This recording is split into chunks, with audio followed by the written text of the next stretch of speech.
Hey guys, welcome back. ഇന്ന് രാവിലെയും കൂടി എൻ്റെ ഒരു യുണൈറ്റഡ് ഫ്രണ്ട് ഓഫീസിൽ നിന്ന് എന്നോട് ചോദിച്ചിട്ടേ ഉള്ളൂ, നിങ്ങൾ ചെൽസി എന്താണോ എങ്ങനെ, ചെൽസിയുടെ ബോർഡ് എന്താ എങ്ങനെയെന്നൊക്കെ ഉള്ളത്. Yes, Amorim got sacked. Reason ആയിട്ട് പറയുന്നത് പുള്ളിക്ക് ട്രാൻസ്ഫർ കൺട്രോളൊക്കെ പുള്ളി ചോദിച്ചു, പക്ഷേ യുണൈറ്റഡിൻ്റെ മുതലാളിമാർക്ക് അതിന് താല്പര്യമില്ല. പിന്നെ അതുപോലെ തന്നെ ഷെസ്കോയുടെ ട്രാൻസ്ഫർ പുള്ളിയുടെ ഒരു പ്രിഫേർഡ് ടാർഗറ്റ് ആയിരുന്നില്ല. അത് പുള്ളിയുടെ ഒരു ഗെയിം ടൈപ്പും കാര്യങ്ങളൊക്കെ നോക്കിയാൽ തന്നെ നമുക്ക് മനസ്സിലാവുന്ന കാര്യമാണ്. ഷെസ്കോക്ക് ഇതുവരെ ഒരു ഇമ്പാക്റ്റ് ഉണ്ടാക്കാനും പറ്റിയിട്ടില്ല. അങ്ങനെ പുള്ളിയുടെ പണി പോയി. മൊത്തത്തിൽ ചെൽസിയുമായിട്ടും ഒത്തിരി സിമിലാരിറ്റീസ് ഉള്ളൊരു സ്റ്റോറി തന്നെയാണിത്. പിന്നെ എന്നെ സംബന്ധിച്ചിടത്തോളം എനിക്ക് തോന്നുന്നത് ഇത് യുണൈറ്റഡ് ബോർഡിൻ്റെ ഒരു മാസ്റ്റർ ക്ലാസ് ആണെന്നുള്ളതാണ്. അതായത് യുണൈറ്റഡ് ഫാൻസിൻ്റെ കണ്ണിൽ അവർ നൈസായിട്ട് പൊടിയിട്ടതായിട്ടാണ് എനിക്ക് തോന്നുന്നത്.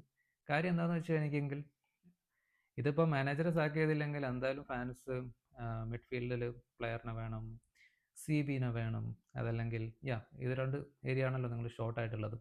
അപ്പോൾ അതിനുള്ള പ്രഷർ വരും. ഇതിപ്പോൾ മാനേജർ തന്നെ അല്ലല്ലോ, ഇപ്പം തൽക്കാലത്തേക്കും ഡാരൻ ഫ്ലെച്ചറെ നിയമിച്ചിട്ടുണ്ട്. അതുകൊണ്ട് പുതിയൊരു മാനേജറെ കണ്ടുപിടിക്കുന്നവരെ ഇനി പ്ലെയേഴ്സിന് എന്തായാലും വേണമെന്ന് യുണൈറ്റഡ് ഫാൻസ് പറയാൻ ചാൻസ് ഇല്ല. മാനേജർ എന്തായാലും പ്ലേയേഴ്സിൻ്റെ അത്ര കോസ്റ്റ്ലി അല്ലല്ലോ. അതുകൊണ്ട് എന്തായാലും അടുത്ത സമ്മർ ആകുമ്പോഴേക്ക് നിങ്ങൾക്ക് അടുത്തൊരു മാനേജറെ എക്സ്പെക്ട് ചെയ്യാം. മാനേജറെ വന്ന ഉടനെ തന്നെ പ്ലേയേഴ്സിനെ കൊണ്ടു കൊടുക്കുന്ന ഒരു സമ്പ്രദായം നമുക്കില്ലാത്തത് കൊണ്ട് പിന്നെ ഒരു അടുത്ത ജാനുവരി ട്രാൻസ്ഫർ വരെയും അടുത്ത സമ്മർ വരെയൊക്കെ പ്ലേയേഴ്സിന് വാങ്ങിക്കാൻ സമയം കിട്ടും. ഇതായിരിക്കും എന്നാണ് എനിക്ക് തോന്നുന്നത്. പിന്നെ നേരത്തെ പറഞ്ഞതുപോലെ ഡാരൻ ഫ്ലെച്ചർ ഇൻ്ററിം കോച്ചായിട്ടുണ്ട്. പിന്നെ ഒരുപാട് റൂമേഴ്സ് വരുന്നുണ്ട്. ലോകത്തുള്ള എല്ലാ മാനേജർമാരുമായിട്ട് നിങ്ങൾ കൂടെ ലിങ്ക് ആയിട്ടുണ്ട്.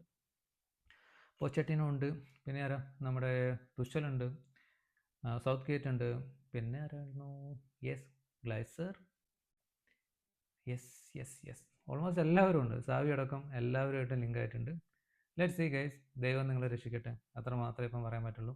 നിങ്ങളെ കാര്യമൊക്കെ ആലോചിക്കുമ്പം ഒരു ചെൽസിയ ഫാൻ എന്ന നിലയിൽ ചെറിയൊരു ആശ്വാസമൊക്കെ കിട്ടുന്നുണ്ട്. Thank you guys, thank you so much.